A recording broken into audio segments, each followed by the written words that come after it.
व्यासपीठावरती असलेले आपल्या सर्वांचे वाघ आदरणीय मनोज दादा जरांगे पाटील, या जिल्ह्यातून आलेले सर्वच लोकप्रतिनिधी, सर्व या मराठवाड्यातून आलेले सर्वच आदरणीय व्यासपीठावरती सर्वच प्रमुख, मी सगळ्यांचे भाषण ऐकवतो तर मी 2 मिनिटात माझं आवरणार, जास्त बोलणार नाही.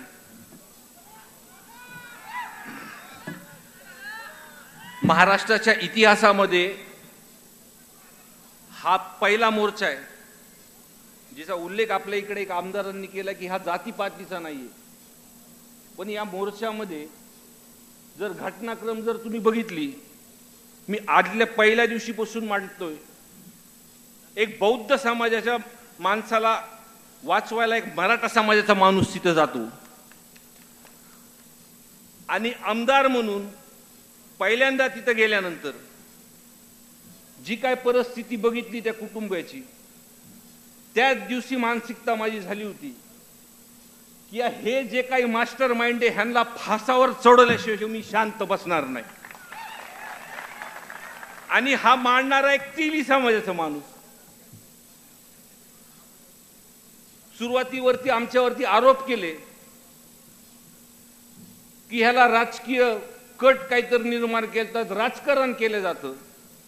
पण परत एकदा सांगतो की महाराष्ट्राच्या सभागृहामध्ये या अधिवेशनामध्ये सर्वच पक्षाचे आमदार आणि सर्वच जातीचे आमदार संतोष अण्णा देशमुख यांचं प्रकरण म्हणजे ऐकल्यानंतर सभागृहामध्ये उठून तिथं बोलले. धस अण्णाचं आपण सभागृहातलं भाषण बघितलं, अजून धस अण्णा जर 5 मिनिटं जर तिथं बोलले असते तर सभागृह ढसाढसा तिथं रडला असतो. आणि ह्याच्यामध्ये आम्ही कुठं राजकारण करतोय? यामध्ये जसं आपण बघतो की पिवळा, निळा, हिरवा जे काही आपण रंग सगळ्या जातीने वाटून घेतलेले आहेत, आज ते सर्व रंग या मोर्चाच्या ह्यातून दिसतात. आणि फक्त एकच विषय सगळ्यांच्या समोर आहे की संतोष अण्णा देशमुख या कुटुंबाला न्याय देण्यासाठी आपण शेवटच्या श्वासापर्यंत आपण सर्वजण लढणार आहेत. मी म्हणून संतोष अण्णा जरांगे पाटलां, संतोष अण्णा देशमुखांसोबत अजून एक विषय मी सभागृहामध्ये अण्णा तिथं मी मांडला की रामकृष्ण बांगर हे वंजारी समाजाचं आहे आणि त्या कुटुंबावरती एका महिन्यामध्ये 2,307 आणि 1 ॲट्रॉसिटी झाली आणि आई वडील आणि मुलासोबत. अण्णा,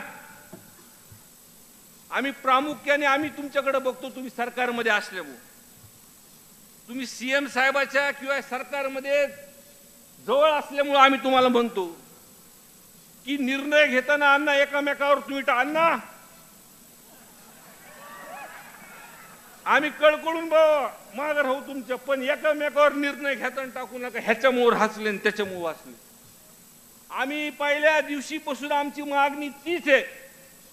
अजून सुद्धा वाल्मिक कराडला मोक्यात घेतलं नाही. आमची पहिल्यापासून मागणी आहे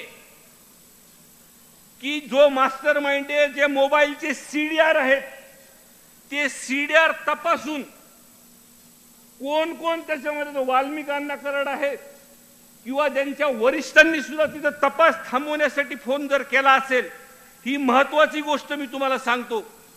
कारण का प्रकरण झाल्यानंतर तिथं आपले वाघ मनोज दादा जरांगे पाटील बसल्यानंतर तिथं गुन्हा दाखल झाला अण्णा, आणि 12 तास लागले ही खरं. आणि त्या काळामध्ये प्रशासनाला त्या पोलीस स्टेशनमध्ये किंवा त्यावेळेसचे एसपी डीवायएसपी कुणाला कुणी वरच्यांनी जर फोन केले आहे त्याचे सीडीआर तपासा. आणि जे कुणी लोक आहेत, मी प्रामाणिक आणि तळमळीने सांगतो की ह्या गोष्टीमध्ये कोणतंही राजकारण आणणार नाही. आणि आपल्या सोबत जोपर्यंत जे हे मास्टर माइंड वाल्मिक कराडे आणि ज्यांना संरक्षण देण्याचं काम हे धनंजय मुंडे साहेब करतात, त्यांचा राजीनामा घेतल्याशिवाय आपण कुणी शांत बसायचं नाही। आणि हे जे कुटुंब आहे ह्यांच्या ज्या मागण्या आहेत किंवा सूर्यवंशी कुटुंबाच्या मागण्या आहेत, त्यांनी तर ती देणगी सुद्धा नाकारली, फक्त त्यांची न्यायाची भूमिका आहे। आणि आपण या दोन्ही कुटुंबासोबत आपल्या शेवटच्या श्वासापर्यंत आपण सोबत राहू एवढंच या ठिकाणी सांगतो आणि माझे 2 शब्द संपवतो। यानंतर आदरणीय खासदार श्रुत बजरंग बाप्पा सोनावणे।